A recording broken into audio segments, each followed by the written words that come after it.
la década moderada. Bien, este periodo se llama así, en primer lugar porque va a durar 10 años, por eso década, y en segundo lugar moderada porque va a estar protagonizada por el Partido Moderado y principalmente por su gran líder hegemónico, que es ese general de la plena confianza de la regente María Cristina y ahora de la reina Isabel II, que es Ramón María Narváez. Por eso, década moderada. En fin, en primer lugar, hay que conocer un poco los 5 partidos principales y las 5 tendencias ideológicas principales que van a convivir ahora en esta década moderada, porque accionarán y sobre todo aparecerán con mucha más importancia en periodos posteriores. Empezamos a conocerlo ahora, que es cuando se crean. Principalmente, vamos a tener en todo el reinado de Isabel II 3 partidos principales, que son los 3 partidos que están dentro del sistema, que apoyan a la reina, aunque con diferencias internas, y que tienen la cuestión en común, que todos los 3 son liderados por un gran general, uno de los llamados espadones de Isabel II, dado que la reina siempre está bajo la autoridad de uno de esos 3 líderes militares, que a la vez son los líderes de estos 3 partidos, y serían un poco de izquierda a derecha, siguiendo una dinámica del presente. En los partidos del sistema, el partido en el centro izquierda sería el Partido Progresista, liderado por Espartero. En el centro-centro tendríamos la Unión Liberal, liderada por Leopoldo O'Donnell. Y en el centro-derecha tendríamos al partido de Ramón María Narváez, el Partido Moderado. Luego, al margen del sistema, no se les permite participar en él y por tanto se oponen al mismo. Tendríamos en el extremo izquierdo al Partido Democrático, los que tendrán tendencias republicanas y por tanto quieren quitar a la reina para no poner a ningún otro. Y en el extremo derecho tendríamos a los carlistas, que como sabéis, su intención es quitar a la reina Isabel II para situar en el trono al pretendiente carlista, a su tío, Carlos María Isidro. Pues bien, estos 5 partidos convivirán durante todo el reinado de Isabel II, pero los que participarán en la política serán estos 3. Y concretamente, en este periodo, solo uno, el Partido Moderado, liderado por Ramón María Narváez. En fin, dibujamos ya aquí unas características generales que van a caracterizar a todo el sistema de estas monarquías parlamentarias de Isabel II y luego de su hijo Alfonso XII y de su nieto Alfonso XIII, que básicamente son las siguientes: corrupción y arreglos electorales. Es decir, el sistema está completamente corrompido. Todas las elecciones son amañadas. El resultado se decide de antemano. Y eso hace que normalmente el gobierno que convoca una elección la gane, porque se ha asegurado de hacer todo lo necesario para que la elección sea amañada para ganarla a ellos. Personalismo de los líderes. Esto quiere decir que los líderes de los partidos políticos importan mucho más que su programa. No votamos al Partido Progresista, votamos al señor Espartero. No votamos por las medidas que pueda hacer el Partido Moderado, votamos por el señor Narváez. Son unos líderes súper personalistas, súper destacados, prácticamente figuras heroicas. Limitación de la participación electoral, ya veremos cómo, sobre todo a través de un sufragio muy restringido, permitiendo que solo voten los muy ricos o los que sabemos que van a votar lo que al poder le interesa que salga elegido. Se usan elementos simbólicos de raíz histórica, himnos, estatuas ecuestres que glorifiquen a los generales, banderas, desfiles, todo este tipo de cosas ya se usa mucho en la vida pública. No dejamos que a los pobres voten, pero les consolamos dándoles banderas para que las agiten. Así piensan, se sienten arropados por el sistema político.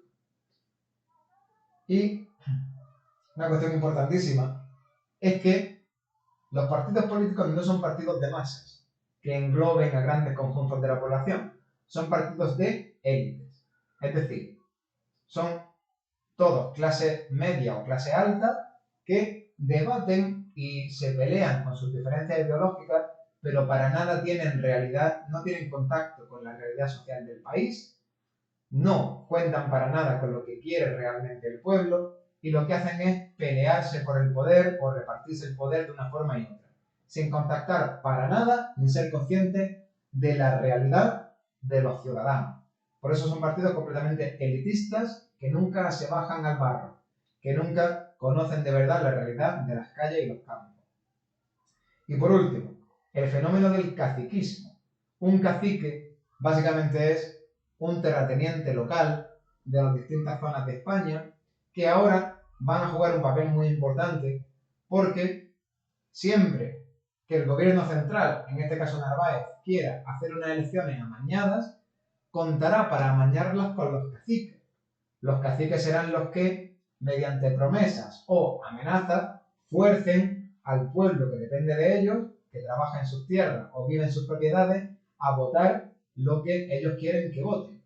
Así, por ejemplo, Narváez se asegurará la lealtad de todos los caciques, sobornándolos, entre otras recompensas, y a cambio se asegurará de ganar todas las elecciones, porque los caciques controlarán que el pueblo vote lo que necesita Narváez que vote. Bien. ¿Cómo llega la mayoría de edad de Isabel II? Ya vimos que Isabel II ha estado dominada por dos regentes. Primero su madre María Cristina y después Espartero. Cuando Narváez, en 1843, da el golpe contra Espartero y lo expulsa de la regencia, tiene dos opciones. Una, ponerse él mismo como regente, y dos, acabar con la regencia y declarar a Isabel II mayor de edad. ¿Por qué no se pone regente? Porque Isabel II tiene ya 13 años y cualquier regencia ya solo podría durar otros 3, porque a los 16 Isabel II sería automáticamente declarada mayor de edad y ahí se acabaría la regencia de Narváez. Él encuentra una solución mucho más práctica, mucho más útil para él, que es declarar a Isabel II mayor de edad y él nombrarse presidente perpetuo.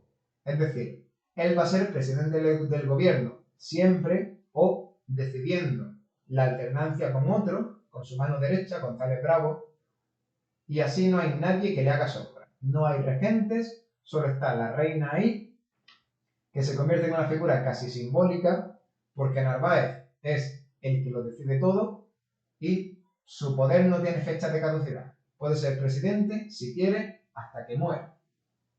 ¿Cómo va a gobernar Narváez para mantener este sistema tan poco democrático? Evidentemente va a ser un gobernante militarista. Esto significa que, parecido a lo que hizo Espartero, Narváez es un general, no se fía de los políticos para nada y lo que hace es entregar el poder a los militares. O sea, siempre que haya que nombrar ministros o gobernadores o corregidores, cargos públicos de importancia, Narváez no va a nombrar políticos, a los que quizás no pueda controlar. Nombra militares, que le son leales y que por la jerarquía militar le obedecerán en todo. Son más de fiar para él. Eso significa que es un régimen militarista. Entre otras cosas, Narváez, siguiendo con esta línea militarista, creará la Guardia Civil en 1844, que es un cuerpo militar y a la vez policial. O sea, se puede usar para el orden público, para contener las manifestaciones, para detener a los rivales políticos y meterlos en la cárcel, pero es un cuerpo militar y por tanto obedece al mando supremo de un general, que es él mismo.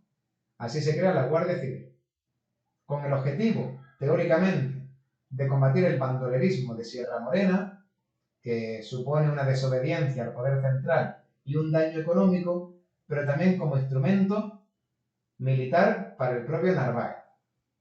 En fin, los gobiernos de Narváez. Narváez va a ser presidente entre 1844 y 1851, alternándose en el poder, al menos de cara a la galería, aunque él es el que lo controla todo, con su mano derecha, que es el señor González Bravo. Pero bueno, el gobierno realmente lo tiene Narváez, es el que lo decide todo. ¿Qué va a hacer este señor? Pues bien, va a aprovechar que su etapa de gobierno va a ser muy larga y muy estable para llevar a cabo un montón de reformas legislativas, leyes necesarias para modernizar España, que no se habían podido hacer anteriormente porque el gobierno cambiaba todo el rato, había inestabilidad política. Bien, ahora Narváez va a hacer muchísima legislación, aprovechando la larga duración y la estabilidad de su gobierno. Por ejemplo, va a intentar crear un Estado centralizado, una España que funcione desde Madrid y en todos los territorios se regule de la misma manera y de una forma eficiente. Va a suspender la desamortización. Al contrario que los progresistas, que tenían como enemiga a la Iglesia Católica y hacían desamortizaciones, por ejemplo Mendizábal y López Partero, los moderados serán todo lo contrario. Buscarán la alianza con la Iglesia Católica. Y para eso el primer paso es suspender la desamortización, esa expropiación de tierras de la Iglesia, e incluso devolverles parte de las tierras que Espartero le había arrebatado, buscando la alianza con la Iglesia Católica. Siguiente, en esta marabunta de leyes importantes, el Plan Pitar. Narváez hace la primera ley educativa de la historia de España, el Plan Pitar. Básicamente, para que lo entendáis, la educación en España era privilegio de la élite, de los ricos, y era bastante decente en cuanto a, sobre todo, materias como filosofía, historia, las materias que le gustaban a los ilustrados, pero era totalmente deficiente en materias técnicas.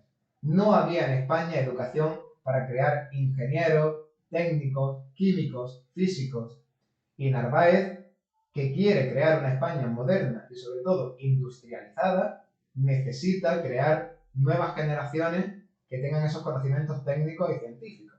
Por eso se crea la primera ley de educación, el Plan Pitar, que básicamente separa las etapas educativas en educación primaria, con conocimientos generales, educación secundaria, con itinerarios ya dirigidos hacia la ciencia o hacia las letras, y luego la universidad con una especialización, con expertos extranjeros, que por fin doten a España en un par de décadas de esa materia prima intelectual para su propia industrialización y modernización. Un segundo, volvemos enseguida.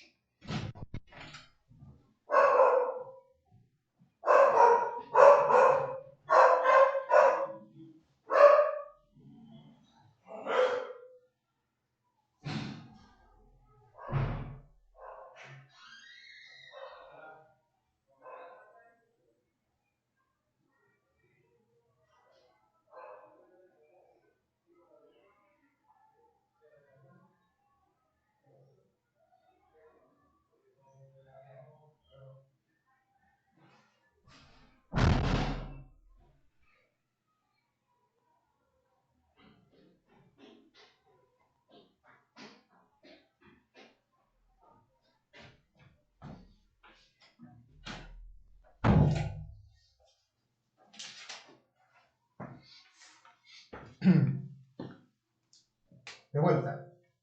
Bien. También va a crear Narváez ahora una nueva constitución, la Constitución de 1845. Básicamente, en esto no nos detenemos mucho, porque, lógicamente, si Narváez es líder de un partido moderado, de un partido bastante conservador, pues lógicamente la Constitución va a ser también muy conservadora, para nada democrática, ni rupturista, ni innovadora. De hecho, repite tal cual varios principios que ya estaban en la Constitución de 1837. Por ejemplo, la soberanía es compartida entre el rey y las Cortes, por tanto, el pueblo como máximo tiene la mitad de la soberanía, y como máximo, si todos los políticos se pusiesen de acuerdo, cosa imposible, empatarían con la autoridad de la reina y de Narváez, por lo tanto, la reina sigue teniendo muchísimo poder. Catolicismo como religión oficial y única permitida en el Estado y además sufragada con impuestos de los españoles, en esa línea de Narváez de aliarse con la Iglesia Católica, supresión de la milicia nacional para que no haya ninguna fuerza posible que haga sombra a los manejos legislativos de Narváez, en cuanto a las constituciones, y sufragio censitario, es decir, en las distintas elecciones va a votar siempre muy poquita gente. Generalmente solo los ricos o solo aquella gente que por su ideología vaya a votar lo que Narváez quiere que vote. Por eso sufragio censitario, ni muchísimo menos una constitución democrática ni con sufragio universal, para nada. Incluso entre los poderes de la reina se encuentra el nombramiento de un senado vitalicio. Los amigos de la reina son colocados en el senado y evidentemente siempre van a decidir lo que le convenga a ella, que es la que le ha colocado ahí. Aparte de esto, se hacen leyes de administración local y provincial. Básicamente, la corona, y en este caso quien la controla, que es Narváez, designa a los alcaldes, que lógicamente van a ser los caciques, una recompensa para los caciques por amañar las elecciones al gusto de Narváez va a ser recibir a cambio las alcaldías, el poder municipal.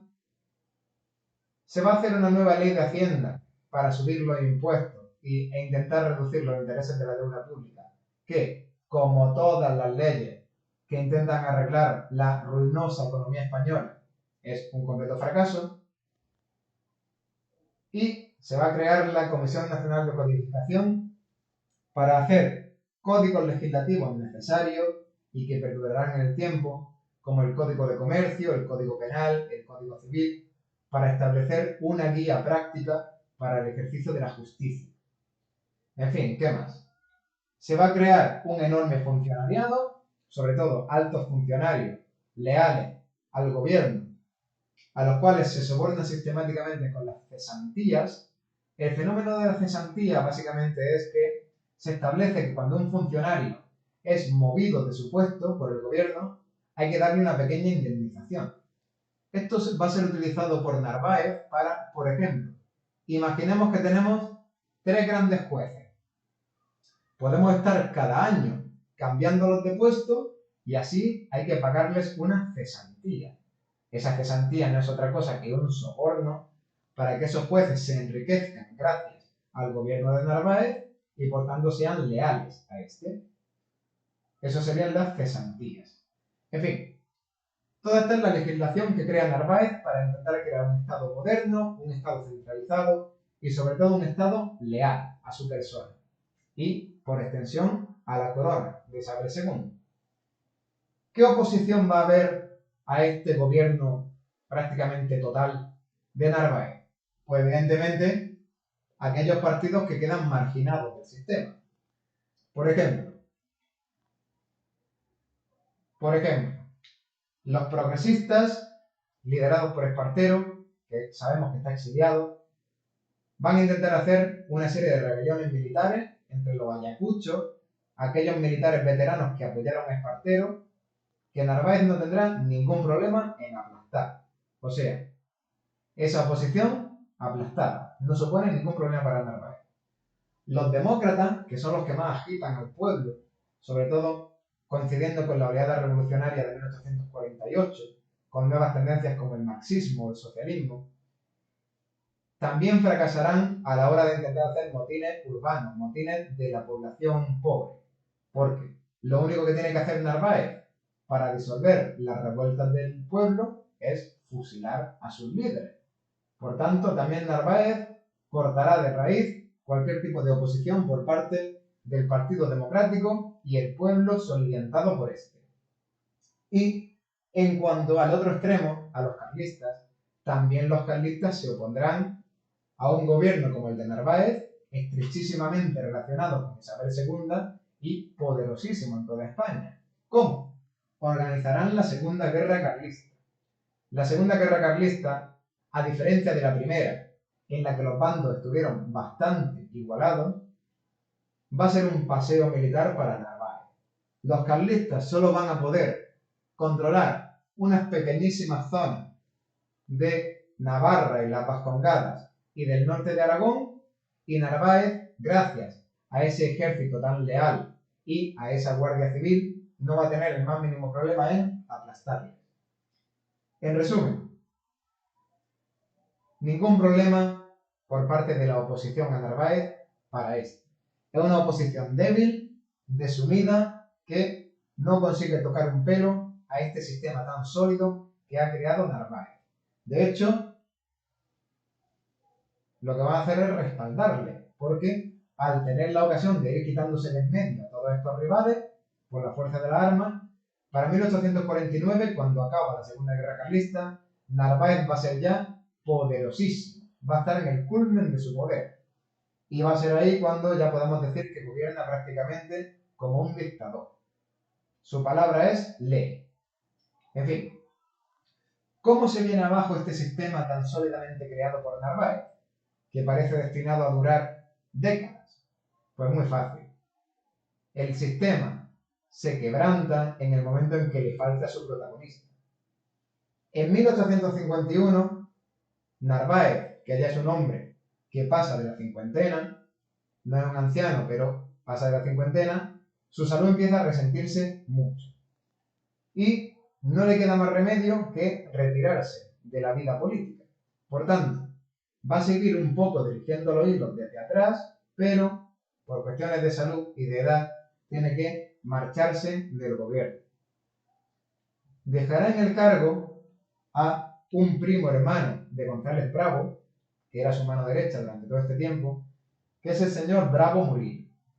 Bravo Murillo, a diferencia de Narváez, no es un militar, es lo que se llama un tecnócrata, es decir, un ingeniero, un señor que cree que España tiene que modernizarse rápidamente en el aspecto industrial y que para esto es imprescindible también una modernización política.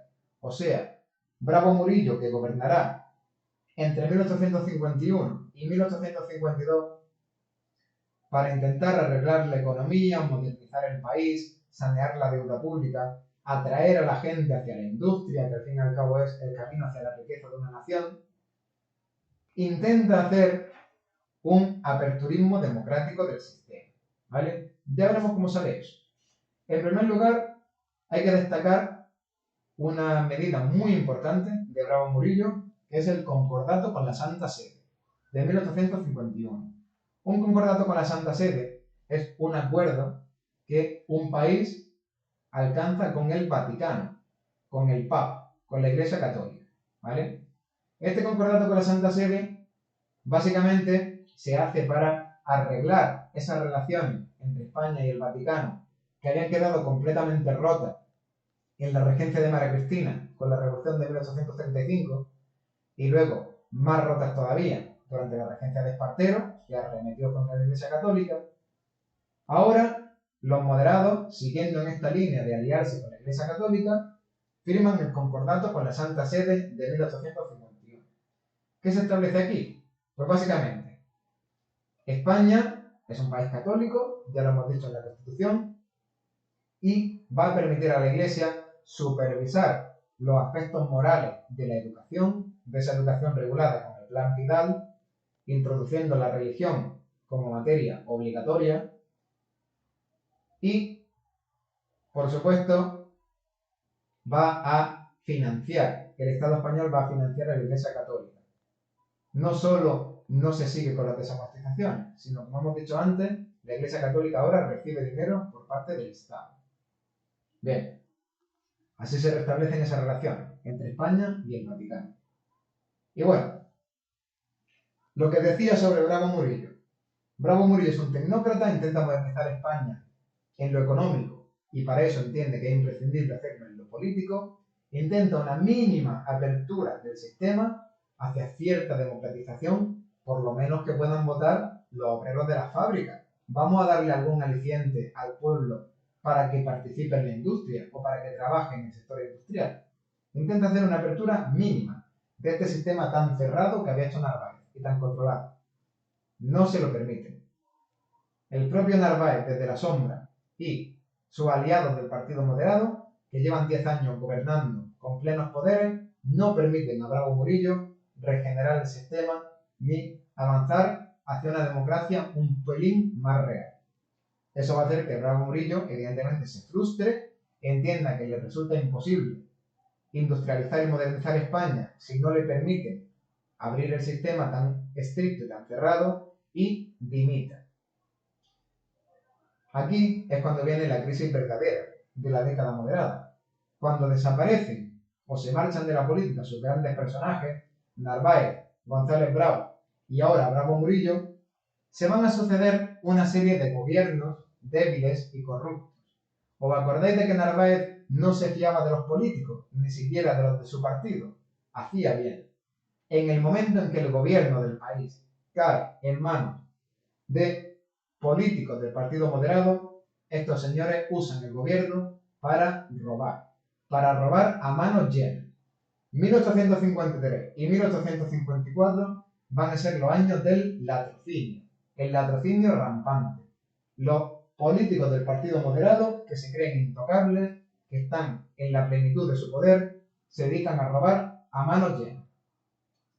Y evidentemente será esto lo que este prestigio y esta solidez del sistema que ha ido construyendo Narváez poco a poco, con mucho trabajo, por qué no decirlo, se venga abajo rápidamente en solo 2 años, por la corrupción tremenda de los políticos del Partido Moderado. Evidentemente, con esa corrupción enorme del Partido Moderado y el hecho de que ya no está Narváez para reconducir la situación, los partidos de la oposición, sobre todo el progresista, y la Unión Liberal, que habían estado completamente atemorizados por Narváez, empiezan a resurgir. Empiezan a alentar el malestar de la población, que sigue arruinada y pasando hambre, mientras los políticos del Partido Moderado desde el gobierno roban a manos llenas sin vergüenza ninguna, y esto será lo que cree el caldo de cultivo perfecto para que el líder de la Unión Liberal, O'Donnell, y otra vez el líder del Partido Progresista, Espartero, se alíen y en 1854, con un golpe militar, acaben ahora con la década moderada, restaurando otra vez un gobierno de signo opuesto, de signo progresista, que será el siguiente periodo, el bienio progresista, en 1854. Y hasta aquí.